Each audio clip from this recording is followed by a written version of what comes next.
अस्सलाम वालेकुम, आप देख रहे हैं प्रोग्राम 7 से 8। मैं हूं किरण नाज। नस्ली इम्तियाज़ को अमेरिका में सियाह फाम अफराद ने एक अरसे तक भुगता। हाल ये था कि सियाह फाम अफराद पर सफरी पाबंदियाँ, पब्लिक मकामात में दाखिले की पाबंदियाँ थीं, उन्हें हकारत से देखा जाता था। लेकिन एक तहरीक के बाद इसका खात्मा हुआ। बराक ओबामा की शक्ल में सियाह फाम सदर अमरीका को मिला। अमरीका में इम्तियाजी सलूक के वाक़यात अब पहले जैसे नहीं, तब्दीली आ गई है। लेकिन कोशिश अब पाकिस्तान में भी हो रही है। हुकूमत मदीना की रियासत के क़याम का दावा ही नहीं कर रही, बल्कि इस पर अमल के लिए भी सरगर्म है। इस्लामाबाद के लीड क्लब में मैच पर लगी पाबंदियों का खात्मा इस बात का वाज़ेह सबूत है। वज़ीर आज़म ने अहम कदम उठाया है और इस तबके को, जिनके इर्द गिर्द दौलत की बुनियाद पर पाबंदियों की लकीरें खींच दी गई थी, उन्हें माशरे में बेहतर मकाम दिलाने के लिए कोशिशें जारी हैं। प्रोग्राम में आज बात करूंगी लापता अफराद से मुताल्लिक के जिनका कोई अता पता नहीं। अहले खाना परेशान है। मुलाकात करवाएंगे उनसे जो कि इतने बाहिम्मत पोलियो वर्कर्स हैं, जिन्होंने सख्त मौसम की परवाह नहीं की बल्कि अपने फ़र्ज़ को एहसन तरीके से अंजाम दिया। लेकिन पहले आपको हेडलाइंस की जानिब लिया चलती है।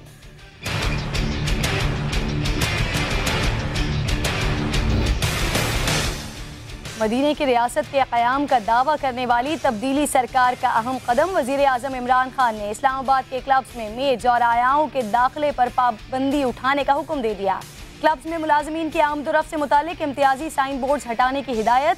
वज़ीर मुमलिकत शहरियार आफरीदी का ट्वीट, लिखा इम्तियाजी सलूक की अलामात को ख़त्म कर दिया जाएगा।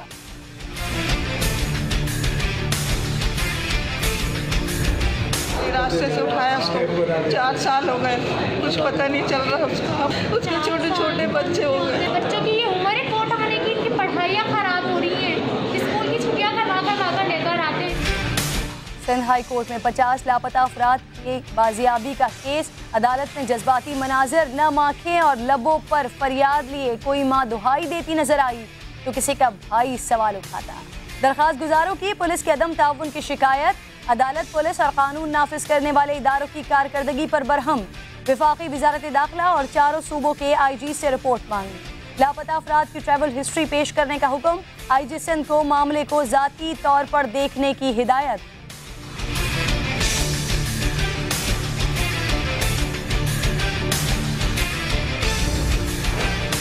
नवाज शरीफ के सीने और जिस्म के मुख्तलिफ हिस्सों में दर्द और पट्टों में खिंचाव की शिकायत। कोट लखपत जेल में खुसूसी मेडिकल बोर्ड ने नवाज शरीफ का तिब्बी मुआयना किया, मुख्तलिफ टेस्ट किए।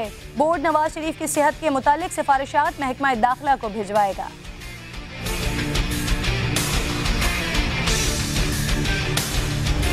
हम तमाम चीज़ों को मद्देनज़र रखने के बाद जो इनका रिम्यूनरेशन है, जो आमदनी है, उसको at par with Punjab government doctors कर लेंगे इंशाल्लाह। सिंध हुकूमत के यंग डॉक्टर्स के साथ मुज़ाकरात बिलाखिर कामयाब। डॉक्टर्स ने काम शुरू करने का ऐलान कर दिया। मुशीर इत्तलात मुर्तज़ा वहाब कहते हैं डॉक्टर्स के मुतालिबात पर 7 दिन में अमल दरामद किया जाएगा। सरकारी अस्पतालों के OPDs 3 दिन बंद रहने से मरीज और तीमारदार परेशानी का शिकार रहे। बेबसी की तस्वीर बन के यहाँ पे खड़े हुए हैं, कोई हमें देखने वाला नहीं, कोई पूछने वाला नहीं, कोई डॉक्टर नहीं है यहाँ पर। कहाँ जाएं हम? वजीर आजम का अगर कोई अपना बच्चा हो तो उसके दिल में एहसास हो। एहसास नाम की कोई चीज ही नहीं है। अपनी औलाद के बारे में सोचे, कल इनकी औलाद पड़े तो क्या हो। मुजफ्फराबाद में यूनिवर्सिटी तलबा का पार्किंग की सहूलत न होने पर मुजाहिरा। तलबा को मुंतशिर करने के लिए पुलिस का एक्शन, लाठी चार्ज और आंसू गैस की शेलिंग। तलबा का जवाबी वार, पुलिस पर पथराव, एहलकारों की मोटरसाइकिल जला दी।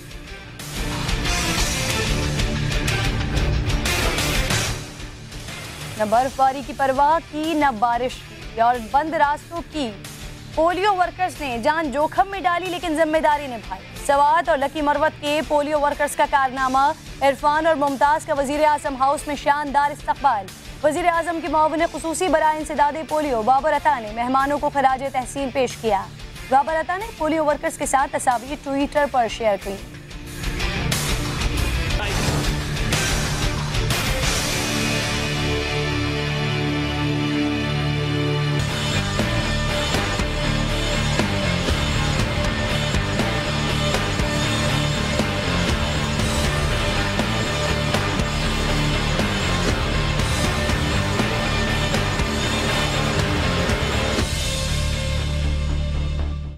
प्रोग्राम में आपको खुशामदीद कहूँगी। लोगों खूब अच्छी तरह सुन लो, तुम्हारा रब एक है, तुम्हारा बाप एक है, खूब अच्छी तरह सुन लो। न किसी अरबी को किसी अजमी पर फजीलत हासिल है, न किसी अजमी को किसी अरबी पर, न किसी गोरे को किसी काले पर, न किसी काले को किसी गोरे पर। अगर किसी को किसी दूसरे पर कोई फजीलत हासिल हो सकती है तो सिर्फ तकवा की बुनियाद पर।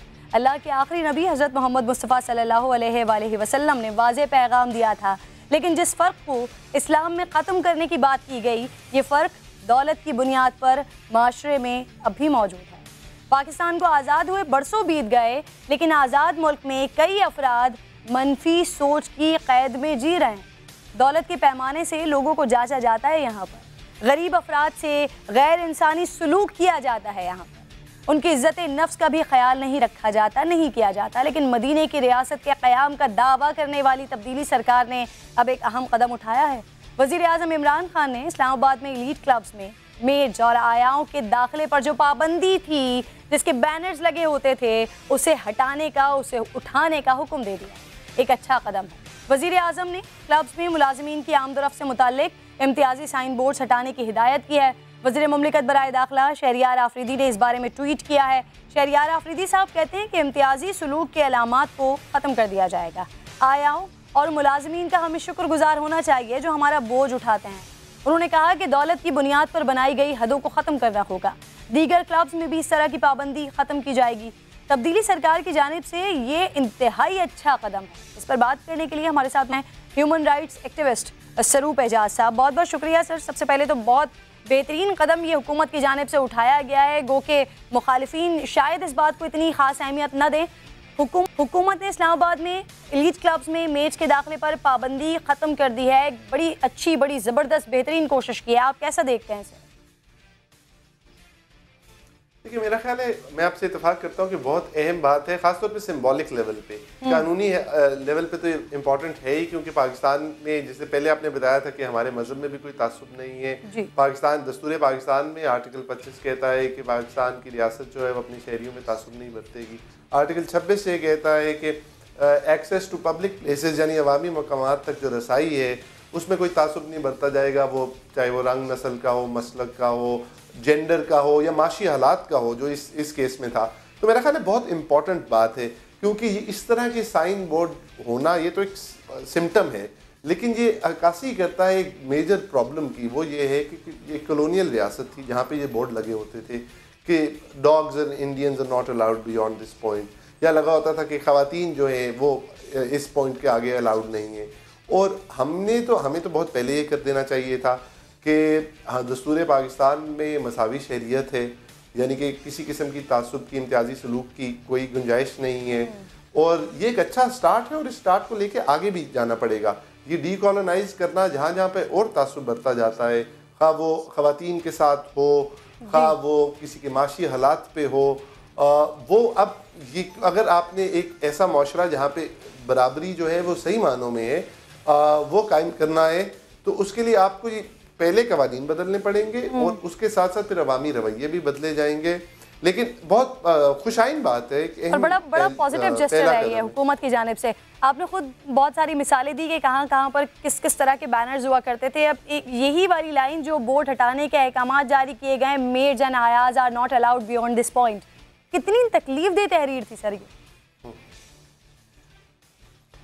देखिए, बहुत तकलीफ दे तहरीर थी, और ये ख़ास तौर पे एक ऐसे मुल्क में जहाँ पर 99% या 98% जो आबादी है वो माशी तौर पर जो है मुस्तकम नहीं है, वहाँ पे इस किस्म का एलीट कैप्चर होना, ख़ास तौर पे ये जो पब्लिक स्पेस का, हमने पिछले कुछ दिहाइयों में ये भी देखा है कि हमने अपने शहर, अपने उनकी ऐसी डेवलपमेंट की है कि गरीब और अमीर, यानी कि शहर के जो गरीब इलाके हैं और जो अमीर इलाके हैं, और जो अमीर लोग हैं वो तादाद में बहुत कम होते हैं और स्पेस उनके पास बहुत ज़्यादा होती है, उसमें बहुत फ़र्क आता गया है, जिससे एक अजीब किस्म की गेटवाइजेशन हो गई है। यानी कि अगर आप एक अमीर शख्स हैं, for want of a better word, तो आप अपनी ज़िंदगी गुजार सकते हैं without meeting someone from the other side of the tracks, as they say. तो बहुत इंपॉर्टेंट बात है, और बात यह है कि ऐसी इंक्लूसिव स्पेस बनाना, और ये अहम बहुत होता है।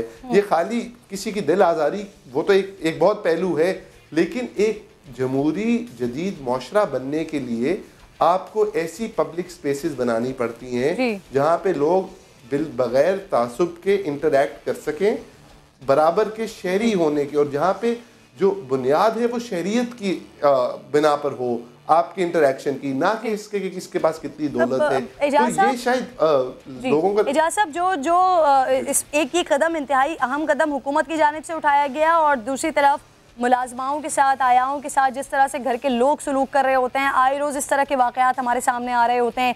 फेसबुक पर, सोशल मीडिया पर हमें ऐसी तस्वीर नज़र आ रही होती हैं कि फैमिली बैठी हुई है, खाना खा रही है, जो आया है उनके साथ आई हुई है, वो दूसरी तरफ रुख किए बैठी हुई हैं और इंतज़ार कर रही हैं कि जब ये लोग खा लें फिर उसके बाद जाएँ। तो जैसी कौम होती है वैसे हुक्मरान होते हैं, और जैसे हुक्मरान होते हैं वैसी कौम होती है। तो अब अगर ये हुकूमत की जानिब से ये कदम उठा लिया गया, ये स्टेप लिया गया, आपको लगता है कि इससे माशरे में भी तब्दीली आएगी, रवैयों में भी तब्दीली आएगी? देखिए, मेरा ख्याल है हुकूमत के पास ये अपॉर्चुनिटी होती है कि हुकूमत एक एग्जाम्पल सेट करे, और मैं बिल्कुल समझता हूँ कि अगर ऐसी कानून साजी होगी तो उससे तब्दीली आएगी। जो आप मिसाल दे रही थी वो वाकई बहुत तकलीफदेह भी होती है, और वो एक उसकी कोई किसी जदीद माशरे में कोई जगह नहीं है। दस्तूर पाकिस्तान की अगर हम बात करें तो आर्टिकल 14 ये कहता है कि इनवायबिलिटी ऑफ डिग्निटी ऑफ पर्सन, यानी हर इंसान के वक़ार का तहफ़्फ़ुज़ करेगी रियासत। आर्टिकल 11 ये कहता है पाकिस्तान में स्लेवरी नहीं होगी। तो बहुत कदम लेना बाकी हैं, लेकिन ये बावर कराना हुकूमत का अपने शहरियों के, ख़ास तौर पर वो चंद शहरी जो के माली तौर पर मुस्तहकम हैं, ये जो अपर क्लासेस हैं, उनको कि आपके साथ रियायत नहीं बरती जाएगी, आपके साथ आपके हक में इम्तियाजी सलूक नहीं किया जाएगा, सिर्फ इस बिना पर कि आपके पास पैसे हैं। तो ये बहुत अहम कदम है। इसके साथ जो डोमेस्टिक लेबर की आपने बात की, उस पर मेरा ख्याल है कुछ कानून साजी की बात चल रही है, वो भी बहुत अहम होगी। क्योंकि आपने, जैसे मैंने कहा कि देखिए, जो जमहूरियत सिर्फ यही नहीं है कि इलेक्शंस हो जाए। एक जमहूरी माशरा बनने के लिए आपको बराबर की शहरियत का असूल देना पड़ता है, जहाँ पर हर शहरी के पास इक्वालिटी ऑफ अपॉर्चुनिटी हो, जहाँ पर ये जो अवामी रवैये हैं ये भी मैटर करते हैं। जैसे मैंने कहा कि पब्लिक स्पेसेस आपको जो है, खा वो आपके पास एक पब्लिक ट्रांसपोर्ट का सिस्टम हो, आप मिसाल दे रहा हूँ, आप अगर आप न्यूयॉर्क में रहते हो और आप बहुत अमीर आदमी हो और एक शख्स बहुत गरीब शख्स हो और मैं बहुत गरीब शख्स हूँ, तो आप और मैं कम से कम और कुछ नहीं तो सुबह की ट्रेन इकट्ठे लेंगे, या इस तरह की बहुत सी चीज़ें करनी पड़ती हैं जहाँ पे माशरे के जो डिफरेंट सेगमेंट्स हैं वो इंटरैक्ट कर सकें, वो एक दूसरे को जान सकें ह्यूमन लेवल पे, ना कि सिर्फ आपका एक मास्टर सर्वेंट के रिलेशनशिप हो। बहुत आगे की बात कर रहे हैं, क्योंकि यहाँ पर तो सिलसिला ये है कि मरीज खड़े हुए होते हैं, एम्बुलेंसेस खड़ी भी होती हैं और ट्रैफिक रोक दिया जाता है क्योंकि एक प्रोटोकॉल, वीवीआईपी प्रोटोकॉल गुजरना होता है। बहरहाल ये एक बड़ा अच्छा कदम जो हुकूमत की जानिब से उठाया गया है। अब एहसास कमतरी भी बहुत ज़्यादा है इस तबके में कि जहाँ पर अगर उन्हें मना ना भी किया जाए तब भी वो कोशिश ही नहीं करते कि उस जगह से गुजर जाएँ या फिर इंट्रैक्शन कर लें। इसकी एक तो ये महरूमी भी शायद इस बात से ख़त्म हो। इसके साथ साथ ये भी बताइएगा कि इम्पैक्ट क्या होगा इन पर, ख़ास तौर पर इस तबके पर। देखिए, मेरा ख्याल है कि अगर इस तरह की जो इकदाम हैं वो लिए जाएं, उनको जो आपने बिल्कुल दुरुस्त सुनवाया कि वो कॉन्फिडेंस की कमी होती है, जहाँ पे आपको लगता है कि शायद मैं वेलकम नहीं हूँ और उसकी वजह है वो हकीकत में मबनी होता है, आपके माजी के तजर्बात में मबनी होता है, तो वहाँ पे आगे पॉजिटिवली उनको इनकरेज करना पड़ेगा। पहली बात तो ये जो क्लब्स होते हैं ये भी एक कॉलोनियल हैंगओवर है हमारा। जहाँ तक आपको पता हो कि यहाँ पे बहुत अरसे तक सिंध क्लब में ये कुछ हद तक जिमखाना में भी जो लाहौर में ख़वातीन की मेंबरशिप, यानी कि खातून को मेंबरशिप तब मिलती थी कि वो ये बता सके मैं फ़लाँ की बेटी हूँ, मैं फ़लाँ की बीवी हूँ। वो ये नहीं कह सकती थी कि मैं खुद क्योंकि एक डॉक्टर हूँ, मैं खुद क्योंकि एक अकम्पलिश्ड जर्नलिस्ट हूँ तो मुझे क्यों नहीं मेंबरशिप मिल सकती। तो ये बात तो बहुत आगे तक की है, हमारे कुछ डीकॉलोनाइज करने की ज़रूरत है। मैं वकील भी हूँ, मैं अदालतों में, हम जो अदालतों में ज़बान इस्तेमाल करते हैं वो ना सिर्फ अंग्रेज़ी ज़बान इस्तेमाल करते हैं बल्कि हम ऐसी अंग्रेज़ी ज़बान इस्तेमाल करते हैं जो कि 19वीं सदी में इस्तेमाल की जाती थी, जिसका मकसद ये होता है कि आम शख्स जो है मेरी और जज साहब की जो गुफ्तगू है वो मत ना समझ सके, यानी जिस पे कोई इल्ज़ाम हो, जो साइल हो। तो ये डीकॉलोनाइज करना तो एक ब्रॉडर प्रोजेक्ट है जिस पे काम करने की ज़रूरत है। और जहाँ तक आपने बात की ये प्रोटोकॉल वगैरह की, देखिए ये बहुत अहम है कि ये आपकी रियासत में या हुकूमत में जो सबसे बुनियादी जिम्मेदारी उसकी होती है अपने मोस्ट मार्जिनलाइज सिटीजन्स पे, और वो इतना कॉन्फिडेंट फील करें कि वो उठकर सवाल कर सकें, वो उठकर उस ट्रैफिक वार्डन से पूछ लें कि भाई यही बता दो या हुकूमत बता दे कि उस फला शख्स का यहाँ से गुजरना मेरे यहाँ से गुजरने से अहम क्यों है। हो सकता है उसका किसी केस में कोई माकूल जवाब हो, ज़्यादातर केसेस में तो नहीं होता। तो ये कॉन्फिडेंस देना कि वो हुकूमत जो है उसको अपनी हुकूमत समझे, ना कि वो उसे खौफ की अलामत समझे, ना कि वो एक अशराफिया की हुकूमत समझे। तो जैसे मैंने कहा कि ये अंग्रेज का हैंगओवर है, ये कॉलोनियल रियासत बनाने के लिए इस वक्त बहुत सारे सब्जेक्ट्स पर काम करने की ज़रूरत है और उसके लिए पहला कदम उठाने की ज़रूरत है। और इस चैप्टर को देखते हुए लगता है कि शायद पहला कदम मदीने की रियासत बनाने का दावेदार हैं वज़ीर आज़म साहब, और बेहतर माशरा बनाने के लिए वो पहला कदम उठा चुके हैं। बहुत बहुत शुक्रिया, आप साथ मौजूद थे। पता अफराद, उनके अहल खाना बहुत ज़्यादा परेशान है, फरियाद लिए बैठे हैं, रो रो कर बुरा हाल है, लेकिन कुछ नहीं मालूम। इसी टॉपिक पर बात करते हैं।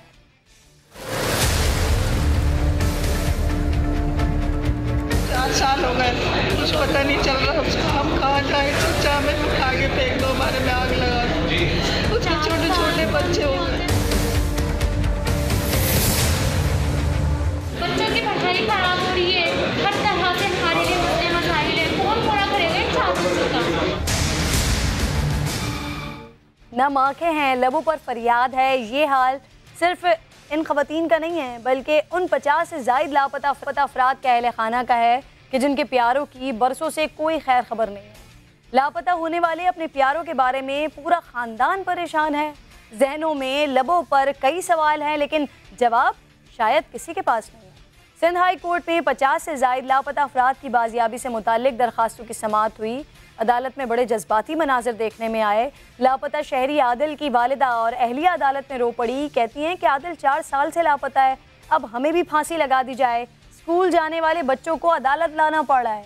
समाअत के दौरान कानून नाफिज करने वाले इदारों की कारकर्दगी पर अदालत ने बरहमी का, नाराज़गी का इजहार किया।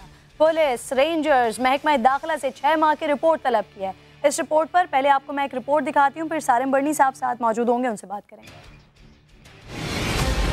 सिंध हाई कोर्ट में 50 से ज़ायद लापता अफराद की बाजियाबी से मुताल्लिक दरखास्तों की समाअत हुई तो अदालत में जज्बाती मनासिर देखे गए। लापता शहरी आदिल की वालिदा और अहलिया अदालत में रो पड़ी। कहने लगी, आदिल 4 साल से लापता है, अब हमें भी फांसी लगा दी जाए। स्कूल जाने वाले बच्चों को अदालत लाना पड़ रहा है। भाई रास्ते से उठाया उसको, 4 साल हो गए, कुछ पता नहीं चल रहा उसका। उसके छोटे छोटे बच्चे हो गए। बच्चों की ये उम्र है कोर्ट आने की, इनकी पढ़ाइयाँ खराब हो रही हैं, स्कूल की छुट्टियाँ करवा कर लेकर आते हैं। जबकि लापता शहरी के भाई ने अदालत में बताया कि उसके भाई के साथ लापता होने वाला शहरी साकिब घर वापस आ गया है, लेकिन वो किसी को नहीं बता सकता कि उसको कहां रखा गया था। शहरी ने पुलिस हुक्काम की जानिब से ताउन न करने की शिकायत की तो अदालत पुलिस और कानून नाफिज करने वाले इदारों की कारकर्दगी पर बरहम हो गई। विफाकी वजारत दाखिला चारों सूबों के IG से रिपोर्ट मांग ली। अदालत ने लापता अफराद की ट्रैवल हिस्ट्री भी पेश करने का हुक्म दिया। IG सिंध से कहा कि वो मामले को जाती तौर पर देखें। अदालत ने पुलिस, रेंजर्स, महकमा दाखिला और दीगर से 6 मार्च को रिपोर्ट मांग ली। अदालत की जानिब से ये हुक्म आया है कि IG सिंध साहब मामले को जाती तौर पर देखें। अदालत ने लापता अफराद की ट्रैवल हिस्ट्री भी पेश करने का हुक्म दिया है। लापता अफराद के अहले खाना को फिर नई उम्मीद और फिर एक तारीख मिल गई। क्यों, आखिर वजह क्या है? क्यों ये मामला इतना पेचीदा हो गया है? लापता अफराद का पता लगाने में इदारों को कोई कामयाबी हासिल हो क्यों नहीं रही है? इन हालात में उनके खाना पर आखिर क्या गुजर रही होगी? सारिम बर्नी साहब, सबसे पहले तो इसी बात का जवाब दीजिए, क्योंकि आप तो बहुत सारे लोगों से रोज़ाना की बुनियाद पर मिलते होंगे, आपको पता चलता होगा क्या हाल है उनकी फैमिली का। 4 साल, 5 साल, 10 साल लापता लोग हैं, कुछ खैर खबर ही नहीं मिल रही है। लेकिन सबसे पहले बहुत अफसोस की बात है कि इस तरीके से लोगों को गायब कर देना। लेकिन इससे भी पहले एक बात यह है कि वजह क्या है कि मुल्क में से 22 करोड़ अवाम में से सिर्फ 400-500 लोगों की जो है ना मिसिंग की रिपोर्ट है। उसके पीछे ऐसे लोग ज़रूर हैं जिन्होंने बहुत बुरा किया है मुल्क के लिए, कौम के लिए, सियासी बुनियादों पे, मजहबी बुनियादों पे, लेकिन सब ऐसे भी नहीं हैं। फिर लापता के हवाले से अगर आप बात करें, मैं ख़ुद जानता हूँ कितने केसेस मेरे पास हैं जो ख़ुद उन्होंने बताया कि गायब हो गया, नाराज़ होकर चला गया या और किसी हवाले से, और बाद में जब उनको वो नहीं मिला कोई रास्ता तो वो भी लापता में जाके लाइन में खड़े हो गए। लापता का जो कॉन्सेप्ट है वो ये है कि किसी एजेंसी ने उठाया है, कोई बड़ी एजेंसी ने उठाया और उसको गायब किया हुआ है। लेकिन अब हम इन सब चीज़ों से हटके उन लोगों पे आते हैं जो क्रिमिनल हैं, जिसे कह लें, हम खुल करके कह लेते हैं, वो दीनी तौर पे, मजहबी तौर पे, सियासी तौर पे, कानून किसी भी हवाले से। बात यह है कि अगर आप 3 साल, 4 साल, 5 साल रखते हैं और घर वालों को नहीं बताते तो भाई वो मुजरिम है, उसके पीछे घर वाले तो मुजरिम नहीं है। दोयम ये कि हम उसको क्या करें, 4 साल रख के मार के फेंक दें उसको किसी नाले में, किसी जगह पे, या जेल में डाल दें, हमने उसके 4-5 साल रख के ट्रेनिंग क्यों नहीं की? हम उसको राय रास्त पे क्यों नहीं लाए? हमने उससे ये क्यों नहीं पूछा वो कौन लोग थे जो तुम्हें इस हाल तक के पहुंचाया है? तुम्हें अगर हम छोड़ें तो तुम उनकी निशानदेही करोगे या नहीं करोगे? लोगों से पूछे तो सही, वो आखिर इस हाल तक के आ क्यों रहे हैं? मैं अगर पाकिस्तान में पैदा हूँ, मैं पाकिस्तानी हूँ, पाकिस्तान से मुझे मोहब्बत है, तो मैं नफरत क्यों कर रहा हूँ? एकदम मुझे क्या हो गया कि मैं नफरत की तरफ आ गया? तो हमारे यहाँ अगर 4-4, 5-5 साल रख के भी उनको मार के फेंकना है या उनका बताने नहीं है सारी सारी ज़िंदगी, ये तो बहुत बड़ा जुल्म है। मैं इस हक में हूँ, खुल के कहता हूँ मैं, आप उनको मार दें, लेकिन उस तरह नहीं जिस तरह ज़ीशान को मारा। वो बंदा वही होना चाहिए जो ऐसे ख़तरनाक जुर्म के अंदर है। मैं आपको एक बच्चे का वाक़या बता देता हूँ कि वो 14-15 साल का था, घर वाले नहीं मान रहे थे कि नहीं कुछ नहीं कुछ। फिर बाद में उन्होंने बताया हाँ जी एक फ़लाँ तंजीम के साथ थे, उसके पड़ोसी मुल्क से भी ताल्लुकात थे और इस तरीके उसको उठाया था, उसे गोलियां मार के फेंक दिया था। फेंकने के बाद एक उसमें ज़िंदा बच गया, वो कोनियों के बल सड़क पे आ गया, एम्बुलेंस से मंगवाई लोगों ने, उसने बताया 2 और हैं, तीनों को ले गए हॉस्पिटल, 2 की डेथ हो चुकी थी। वो 14-15 साल वाला जो बच्चा था वो ज़िंदा था उसके अंदर। अब जब वो ज़िंदा बच ही गया था तो उसको अल्लाह की अमानत समझ लेते कि शायद अल्लाह ने इसको एक मौका दे दिया है इसको। आप उससे जो है ना उसके घर वालों को बताते कि क्या हुआ कैसे हुआ, लेकिन आप उसको उठा करके उस जिंदा को भी ले गए, उन मुर्दों को भी ले गए और सबको फिर गायब कर दिया, आपने लापता कर दिया। तो इन चीज़ों से ये तकलीफ दे चीज़ें हैं। मैं आपको कह रहा हूँ, मैं इंसानी हकूक़ का रहनुमा या खादिम या जिस हवाले से भी मुझे पुकारने से पुकारें, मैं होने के बावजूद ये कहता हूँ कि वो शख्स जो मुल्क और कौम का गद्दार है उसे मौत होनी चाहिए, उसे सड़क पे मार दें, सड़क पे टांग दें। लेकिन इस तरीके से लापता करना या हर किसी को उसके साथ जोड़ देना, ये बहुत बड़ा जुल्म और घर वाले सबसे ज्यादा जो घर वाले जो खानदान वाले हैं, अगर कोई कसूरवार है तो कसूरवार वो है, उसका खानदान तो नहीं है। अब 50 से ज़ायद अफराद जो बरसों से लापता है, उनके अहले खाना को ज़ालिम साहब फिर एक नई उम्मीद भी मिल गई, नई तारीख भी मिल गई। देखिए, ना उम्मीद दे ना तारीख दे, मसला हल कर देना चाहिए। और मैं समझता हूँ कि चले मैं ये किरदार अदा करता हूँ। मैंने कई बार इसको खुल के कहा है कि मैं बीच में बैठता हूँ लापता अफराद के भी और लवाकिन के भी, और उन लोगों से भी मैं मिलता हूँ और हम इनको मिलाते इस अंदाज से कि हम उसको खबर भी नहीं बनाते, हम उसको तमाशा भी नहीं बनाते, लेकिन हम इन मामलात को तो ख़त्म कर देना। देखें, मुल्क, कौम, एजेंसियाँ, फोर्सेस, उनके लिए भी बदनामी का बायस है। मैं नहीं समझता कि हमें इसको और जो है ना आगे लेकर के चलना चाहिए, या हमें अदालतों से तारीखें मिलती रहें या मुख्तलिफ मसाइल में जाते रहें। इन मामलात को निपटाने की ज़रूरत है। मुझे नहीं बिठाते, किसी और को बिठा लें, किसी को भी बीच में डालें, ऐसे शख्स को जो मकसद जानता हो कि इंसानियत क्या है, उसको बिठा करके मामलात को हल करा लीजिए। ये हमारे लिए भी अच्छा हो जाएगा, ये आपके लिए भी अच्छा हो जाएगा। उसमें सॉर्ट आउट भी कर लें कि मिसिंग कौन से, घर से भागे हुए, नाराज़ हुए हुए, लड़े हुए लोग कौन से गए, या दिमागी तवाज़ुन किनके ख़राब थे। हमने सबको उठा करके, क्योंकि देखिए हर जगह पार्टियां बन जाती हैं हमारे यहाँ फिर मिसिंग की भी पार्टियां बन गई। तो वो जो जिस हवाले से भी कोई गया हुआ था उसको भी हमने मिसिंग पर्सन्स में डाल दिया। और मिसिंग पर्सन्स का एक ही कॉन्सेप्ट है कि कौन लेके गया और क्यों लेकर के गया होगा। बिल्कुल सालिम साहब, जैसे कि आपने मिसिंग पर्सन्स के बारे में बताया कि एक माइंडसेट बन गया है या एक कॉन्सेप्ट बन गया है कि कौन लेके जाता है, लोग सब यही समझते हैं, लेकिन ये समझने से आगे बात चल क्यों न रही है? लापता अफराद कहाँ हैं, क्यों लेके गए, इस बारे में इदारे बेबस हैं, अदालत कारकर्दगी पर बरहम है, जवाब क्यों नहीं मिल पा रहा है? आखिर मसला देखें फिर वहीं पे वही आ जाता है कि इसमें 2 लोग हैं, वो लोग जो मर्जी से गए हैं, वो लोग जिनके जहनी तौर पे दिमाग सही नहीं थे, उन्हें भी मिसिंग में डाल दिया है। लेकिन इसमें वो लोग ज़रूर मौजूद हैं, ख़ासतौर पर बलूचिस्तान के हवाले से मैं कहूँ और पूरे पाकिस्तान के हवाले से, जो होंगे मुल्क के ख़िलाफ़ या किसी हवाले से होंगे, वो लोग फोर्सेस के ख़िलाफ़ होंगे, उन्हें आपने गायब किया, चले अच्छा किया, लेकिन एक टाइम पीरियड होना। जैसे एक टाइम था कि ये 3 महीने के लिए रेंजर्स रख सकती है, एक समझ में आता था हाँ जी रेंजर्स के पास है, 3 महीने के बाद हमारे सामने आ जाएगा। जो टाइम मकसद आपने जो काम किया हुआ है, उससे तो घर वाले जब हाथ उठाते हैं दुआ के लिए, उनको समझ में नहीं आता कि हम इसकी मग़फ़रत के लिए दुआ करें या हम इसकी ज़िंदगी के लिए दुआ करें। तो कम से कम इतना तो उनके सामने ले आए कि उनको ये पता हो कि हमने अब मग़फ़रत के लिए दुआ करनी है हाथ उठाने, या उसकी ज़िंदगी के लिए दुआ करनी है। गलतियाँ, कसूर, लालच में आ जाना, ये इंसान की फितरत है। इसमें हमें अपने ही शहरियों को इतना बड़ा, मैं समझता हूँ, मुजरिम नहीं बनाना चाहिए। एक शख्स हैदराबाद की, मैं नाम नहीं लूँगा, उसको हैदराबाद की जेल में था, वो मेरे साथ राब्ते में था, मैं उसको बताता भी था, समझाता भी था, वो कहता था हाँ मैं फ़लाँ तंजीम से, उसने कभी मुनकिर नहीं हुआ उस बात से। लेकिन जब आप खुद कानून के धज्जियाँ उड़ा देंगे तो फिर मुल्क में कानून का राज कैसे होगा? फिर उसको जब कोर्ट ने छोड़ दिया, अदालत की सज़ा उसकी ख़त्म हो गई, वो बाहर निकला, बाहर निकलते ही फिर वो लापता हो गया।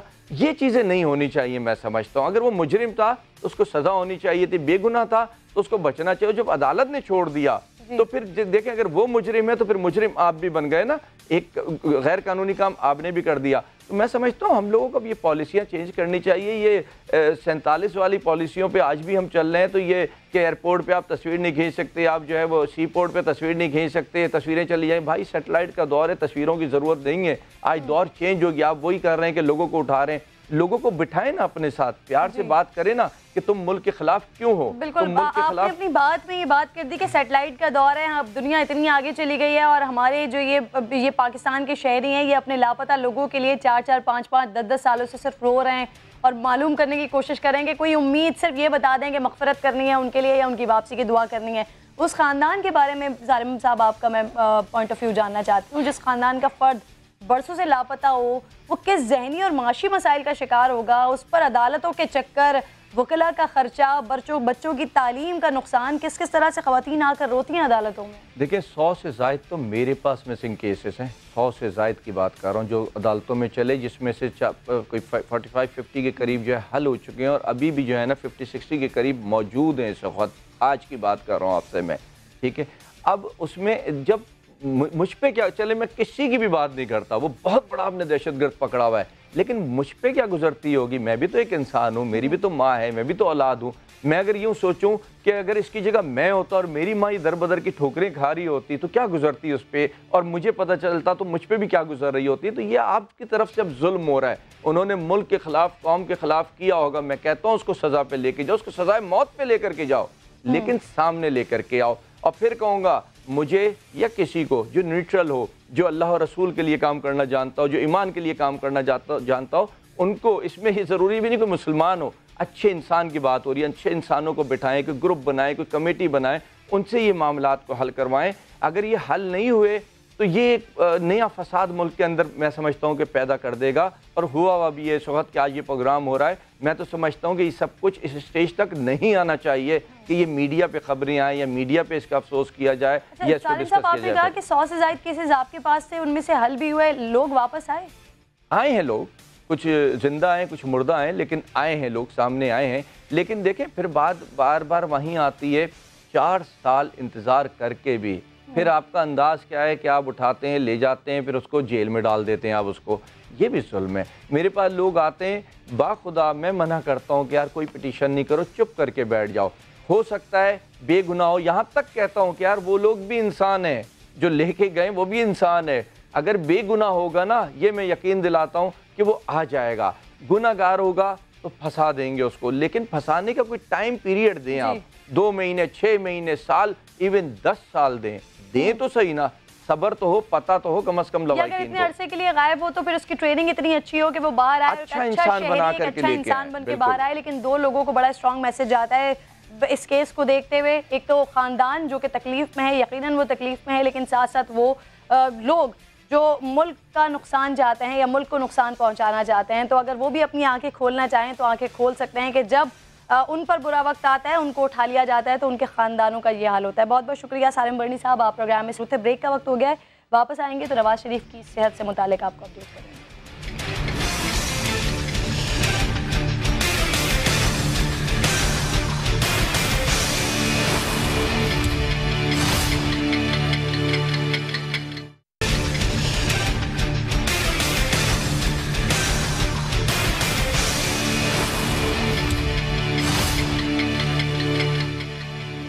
वेलकम बैक वंस अगेन जी। साबिक वज़ीर आज़म या मोहम्मद नवाज शरीफ, जिनकी सेहत को लेकर मुस्लिम लीग नून और हुकूमत के दरमियान लफ्जी जंग काफ़ी दिनों से जारी है। अब ये मामला अदालत तक चला गया है।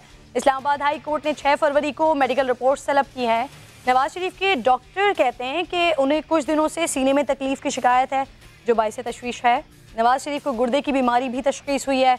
हुकूमत की जानिब से ये मौक़िफ़ सामने आ रहा है कि नवाज शरीफ को तिब्बी इमदाद दी जा रही है। जेल का डॉक्टर रोज़ाना की बुनियाद पर नवाज शरीफ साहब का मुआयना करता है। नवाज शरीफ को कम नमक और कम प्रोटीन वाली खुराक भी दी जा रही है। खुसूसी मेडिकल बोर्ड ने आज भी कोट लखपत जेल में नवाज शरीफ का तिब्बी मुआयना किया है।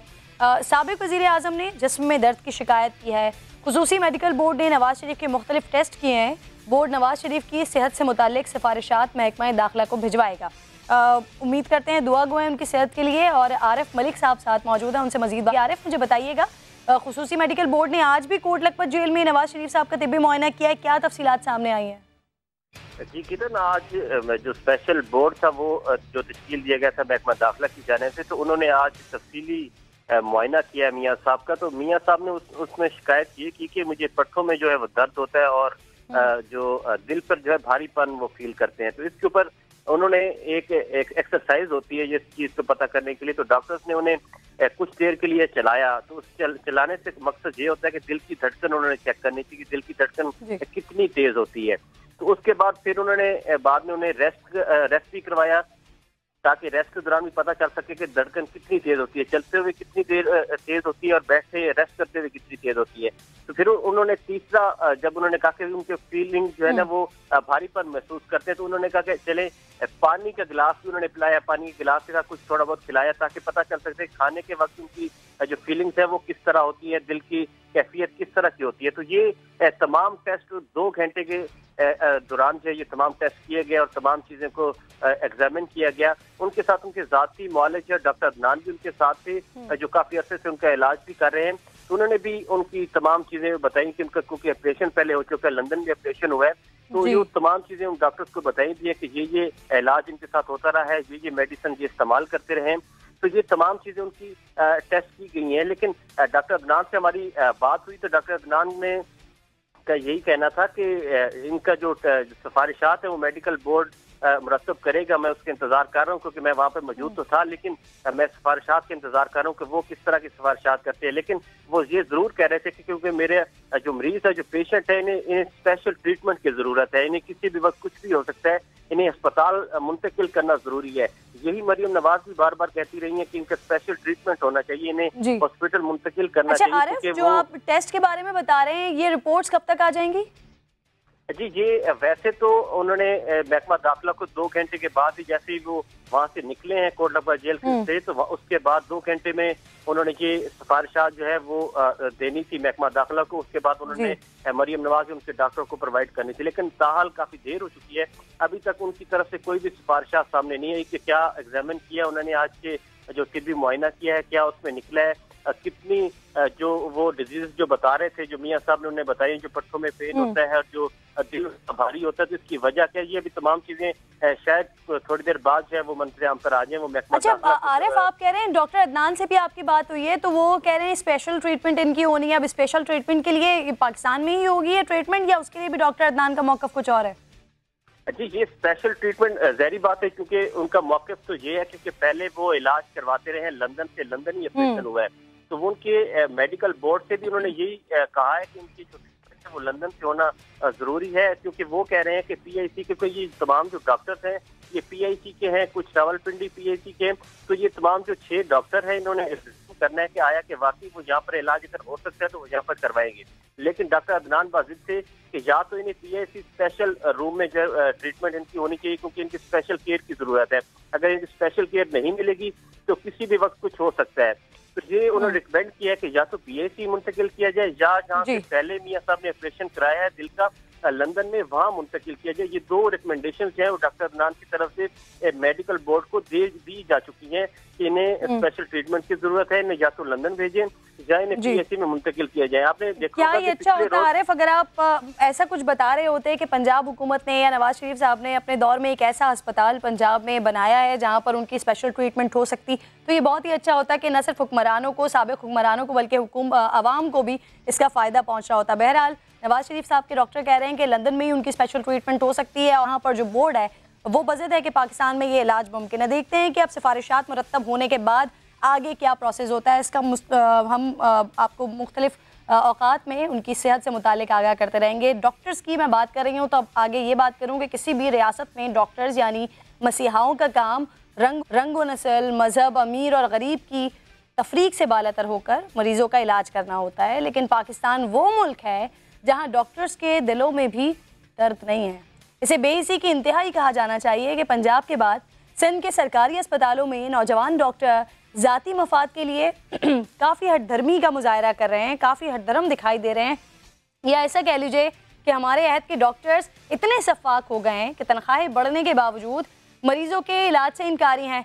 मरीजों का हाल आपको दिखाती हूँ। पहले किसी की तस्वीर बन के यहाँ पे खड़े हुए हैं, कोई हमें देखने वाला नहीं, कोई पूछने वाला नहीं, कोई डॉक्टर नहीं है यहाँ पर। कहाँ जाएं हम? वजीर आजम का अगर कोई अपना बच्चा हो तो उसके दिल में एहसास हो। एहसास नाम की कोई चीज ही नहीं है यहाँ पे।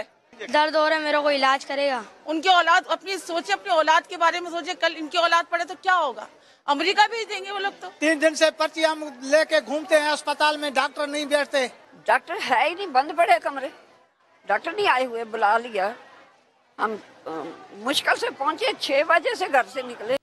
मरीजों की तकलीफ, उनका दर्द, उनके शिकवे तो डॉक्टर्स को नहीं मना सके, उन्हें उनका फर्ज याद नहीं दिला सके, लेकिन आखिरकार सिंध हुकूमत ने यंग डॉक्टर्स को मना लिया। यंग डॉक्टर्स ने हड़ताल ख़त्म कर दी, ड्यूटी पर वापस जाने का ऐलान कर दिया। लेकिन ये ऐलान मुस्तकिल है या फिर कुछ दिन बाद एहतजाज का दौरा पड़ेगा, इसकी ज़मानत शायद सिंध हुकूमत भी ना दे सके। और अब से कुछ देर पहले जब जिना अस्पताल और सिविल अस्पताल कोशिश कर रही थी कि मैं वहाँ पर जाकर इनसे मिलूं, यंग डॉक्टर से मिलूं, तो वहाँ पर सीमी जमाली साहिबा का ये कहना था कि हमारे एम्प्लॉयज़ ही नहीं है तो हम इनके खिलाफ क्या करें। सिंध हुकूमत के साथ इनकी बातचीत चल रही है, मामला चल रहे हैं, देखिए कि क्या होता है। बहरहाल कुछ मसीहा ऐसे हैं और कुछ मसीहा ऐसे हैं जिनसे अब मैं आपको मिलवाने जा रही हूँ। कुछ पोलियो वर्कर्स हैं जिन्होंने मौसम की परवाह नहीं की है, अपना फ़र्ज किस एहसन तरीके से अदा किया है, पहले देखिए।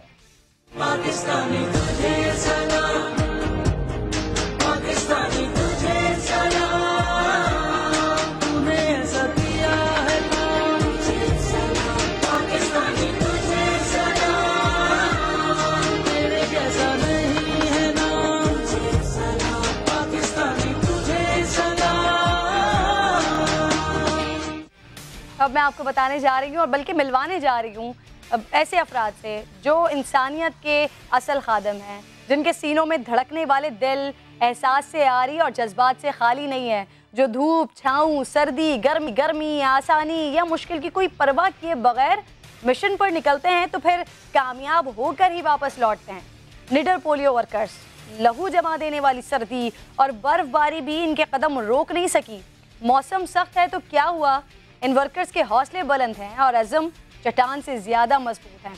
पोलियो से पाक पाकिस्तान सिर्फ एक नारा या इरादा नहीं है, बल्कि वो ख्वाब है कि जिसकी ताबीर नामुमकिन नहीं है। यही वजह है कि वालिदैन के अदम ताउन, पोलियो टीम पर हमलों और सर्द मौसम जैसी कठिन रुकावटों का सामना करने के बावजूद पाकिस्तान में नए साल के आगाज़ पर ही पहली पोलियो मुहिम के दौरान 99% हदफ पूरा कर लिया गया है। सवात के अहमद कमाल ने पोलियो मुहिम शदीद बर्फबारी में भी जारी रखी। दुनिया इसकी दाद दिए बगैर नहीं रह सकी। ये आपको मैं मनाजिर भी साथ साथ दिखा रही हूँ और आपसे मिलवाने के लिए मेरे साथी प्रोग्राम में मौन के साथ साथ मुआविन खुसूसी बराए इंसदादे पोलियो मुहिम बाबर रता साहब भी हमारे साथ मौजूद हैं। बाबर रता साहब, आपने भी खराज तहसीन पेश किया इन लोगों को, PM हाउस भी आज ये लोग गए, यकीनन बहुत बड़ा काम किया है। नन्हे कदम रुके नहीं तो अपने कदम इन्होंने मौसम की सख्ती को देखते हुए रोके नहीं है, हीरो हैं ये हमारे साथ। जी किरण, बहुत शुक्रिया आपका। अहमद कमाल जो है किरण, वो लकी मरवत से उनका ताल्लुक़ है और वो चारपाई पे चढ़ के वो छत पे बच्चों को, मेरे साथ जो बैठे हैं ये इरफान उल्ला हैं और ये वो स्वात की वीडियो जो आपने दिखाई ये स्वात में है। और ना सिर्फ मुझसे मुलाकात हुई किरण, इनकी अभी कुछ ही देर कबल आपके शो में आने से पहले वज़ीर आज़म इमरान खान से भी तफसीली मुलाकात हुई है और उन्होंने भी इन तीनों को ज़बरदस्त खराज तहसीन पेश किया है। और ये बहुत अशद ज़रूरत है किरण इस चीज़ की कि हम जो हैं इन पोलियो वर्कर्स को अप्रिशिएट करें, इनको मोटिवेट करें, क्योंकि लोग जो है ना, ये आपने जो अभी अपने इंट्रो में कहा कि वालिदैन के जहनों में सवाल हैं, यही इरफान जैसे नौजवान जो हैं यही हमारे पोलियो प्रोग्राम का फेस हैं, जो आपके घरों में आके जो है वो वालिदैन को पोलियो के बारे में बताते हैं और यही जवाबात दे सकते हैं उन सवालात के जो वालिदैन के ज़हनों में होते हैं, जिसकी वजह से वो कभी कभार इनकार करते हैं जी पोलियो वैक्सीन। अच्छा अदर साहब, क्योंकि आपके साथ मौजूद हैं और उर्दू में बात नहीं कर सकते हैं, तो प्लीज़ इनसे ज़रा पूछिएगा और बताइएगा हमारे नाज़रीन को कि क्या सोच थी, क्या सोच कर ये जा रहे थे आगे कि इन्होंने अपना काम ख़त्म कर रहे हैं, जो फ़र्ज़ इनके ऊपर है, जो जिम्मेदारी इनके ऊपर है, उन्हें उसे कंप्लीट करना है किसी भी सूरत। स्ता जहन किस जज्बा वलवला चितावे वोरा दा और हालात ख़राब दी और ढेर ज़्यादा वोरा का ना ब्याम तासु रवान व मख के तासु माशुमान तो जान रसो ना जज्बा सवस सोचो ची अगर तासु वे चना मुंग ब मख के बूजू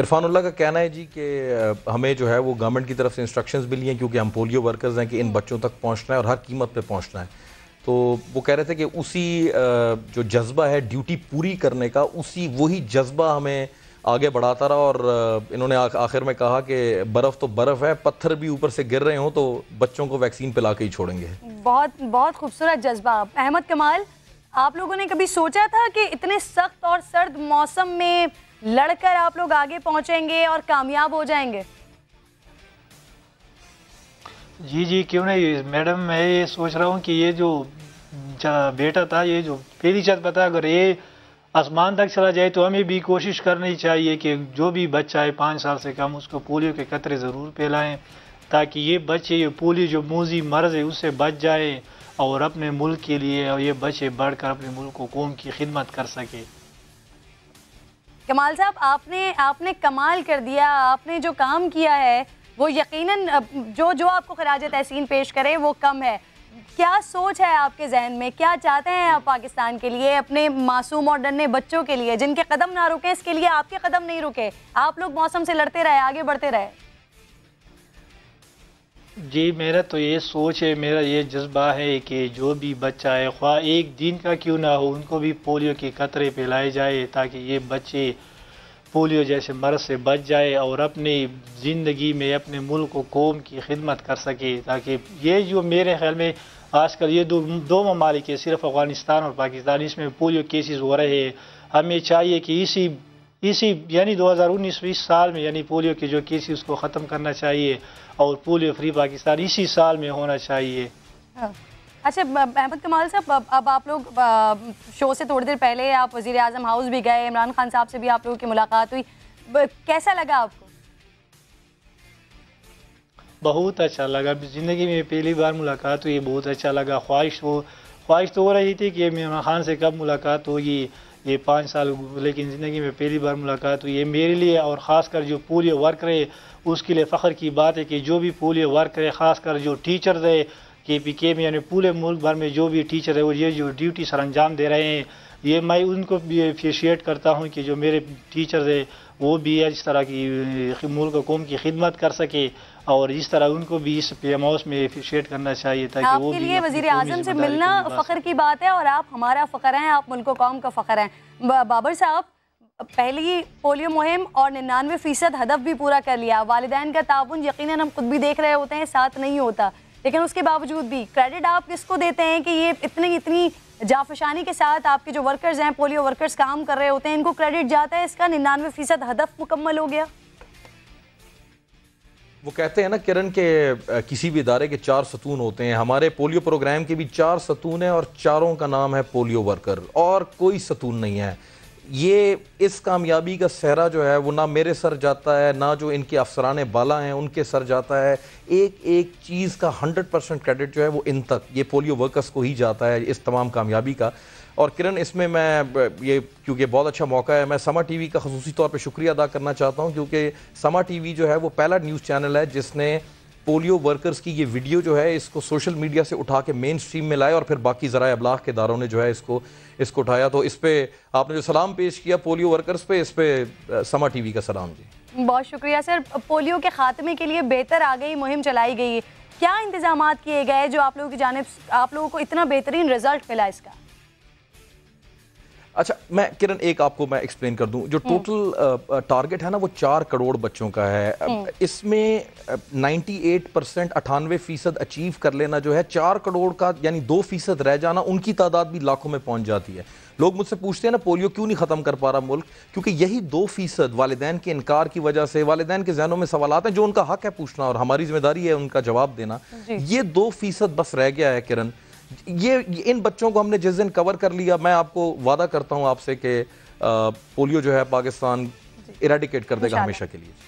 अहमद कमाल, आपकी जानिब में आना चाहूँगी क्योंकि आप डोर टू डोर जाते हैं, लोगों के घरों में जाते हैं और सवात इधर के सारे इलाके, इवन यहाँ कराची में भी आगे की तरफ बहुत सारे इलाके ऐसे हैं जहाँ पर वालिदैन नहीं पिलाना चाहते अपने बच्चों को पोलियो के कतरे।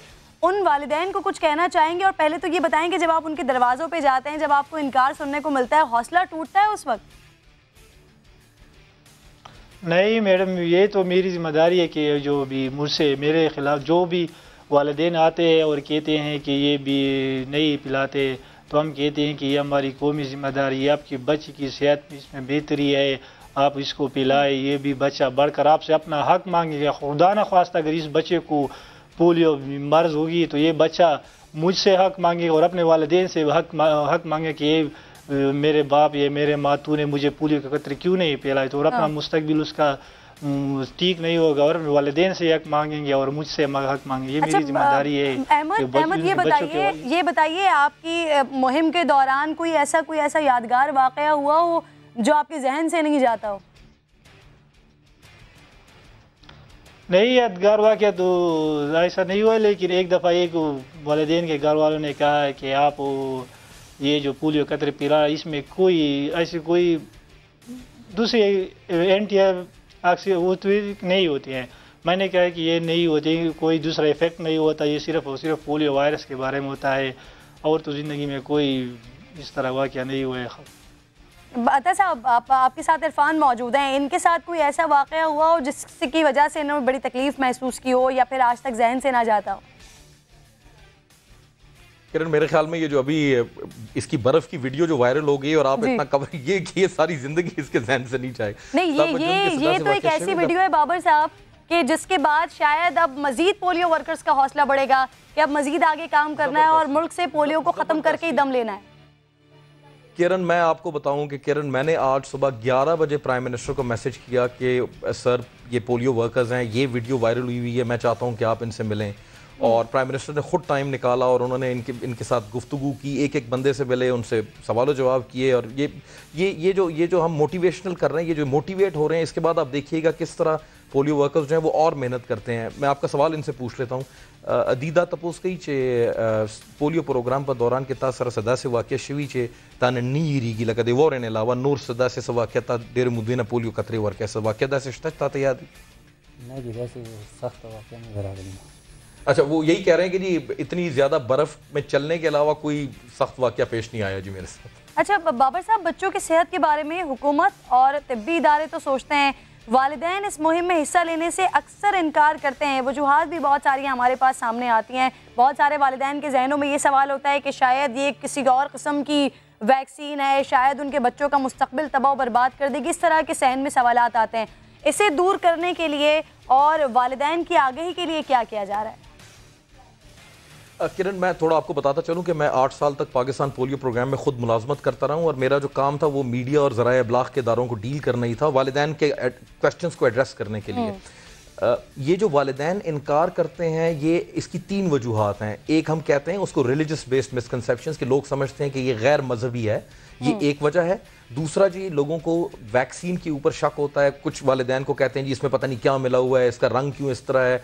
और तीसरा जी, लोग समझते हैं, जिस तरह अहमद कबाल ने भी आपको बताया, कि वो कहते हैं कि ये किसी गैर मुल्की उसकी साजिश है।